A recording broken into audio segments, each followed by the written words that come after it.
ನನ್ಗೆ doctor rest ತಗೊಳಕ್ ಹೇಳಿದ್ದಾರೆ. ಇವತ್ ಜಾಸ್ತಿ ವಾಕ್ ಮಾಡಿದ್ದಕ್ಕೆ ಕಾಲ್ ತುಂಬಾ ನೋಯ್ತಾ ಇದೆ.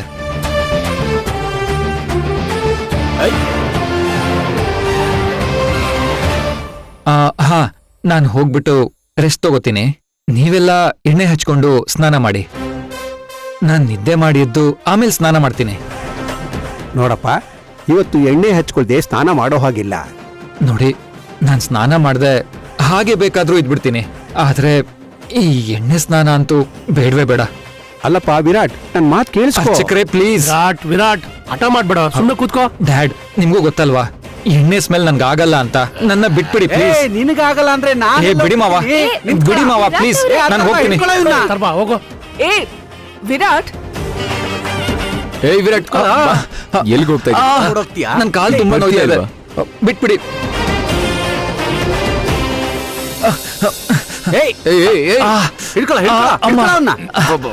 ನಾಟಕ ಎಲ್ಲ ಮಾಡ.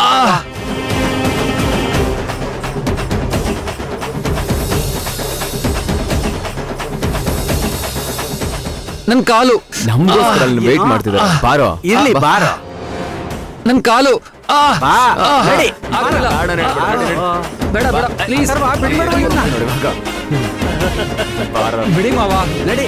ಅಯ್ಯೋ ಬಿಡೋ ಅಣ್ಣ, ಕಾಲ್ ನೋಯ್ತಾ ಇದೆ. ಬಾರೋ ಅಂದ್ರೆ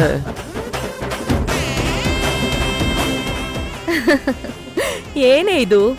ಚಿಕ್ಕ ವಯಸ್ಸಿನಾನು ಹೀಗೆ ಎಣ್ಣೆ ಸ್ನಾನ ಅಂದ್ರೆ ಮೈಲಿ ದೂರ ಓಡ್ತಾ ಇದ್ದ. ಮದ್ವೆ ಆದ್ಮೇಲೂ ಇನ್ನೂ ಇವನ್ ಕಲ್ತಿಲ್ಲ. ಹೌದು. ಮಾವ ಪ್ಲೀಸ್ ನನ್ನ ಬಿಟ್ಬಿಡಿ.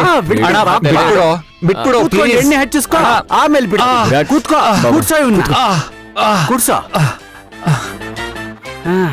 ಮಾವ ಬೇಡ ಮಾವ. ಕೂತ್ಕೋ. ಅಣ್ಣ ಮಾಮ್ ಪ್ಲೀಸ್, ನಂಗೆ ಎಣ್ಣೆ ಹಚ್ಕೊಳಕ್ಕೆ ಇಷ್ಟ ಇಲ್ಲ. ಪ್ಲೀಸ್ ನನ್ನ ಬಿಟ್ಬಿಡಿ ಮಾಮ್. ನಾನು ಹೋಗ್ತೀನಿ ಮಾಮ್. ವಿರಾಟ್, ಸುಮ್ನೆ ಕೂತ್ಕೋ. ಛೇ, ಪಾಪ ಬಿಟ್ಬಿಡಿ ವೀರ್ನ. ಅವ್ನ್ಗೆ ಎಣ್ಣೆ ಹಚ್ಕೊಳಕ್ ಇಷ್ಟ ಇಲ್ಲ ಅಂದ್ರೆ ಯಾಕೆ ಫೋರ್ಸ್ ಮಾಡ್ತೀರಾ?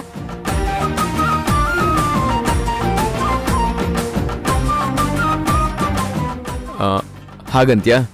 ಏನಮ್ಮ ಭೈರವಿ, ನಿಮ್ ಯಜಮಾನ್ರಿಗೆ ನಿನ್ ಕೈಯಿಂದ ಎಣ್ಣೆ ಹಚ್ಕೊಳ್ಳೋ ಭಾಗ್ಯನೇ ಇಲ್ವಾ?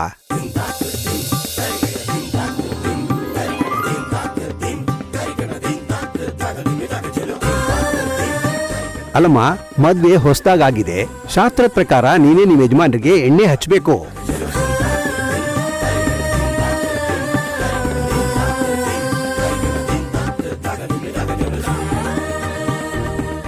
ಏನೋಪ್ಪ, ಈಗಿನ ಕಾಲದ ಹುಡುಗರು ಏನ್ ಹೇಳಕ್ಕಾಗತ್ತೆ?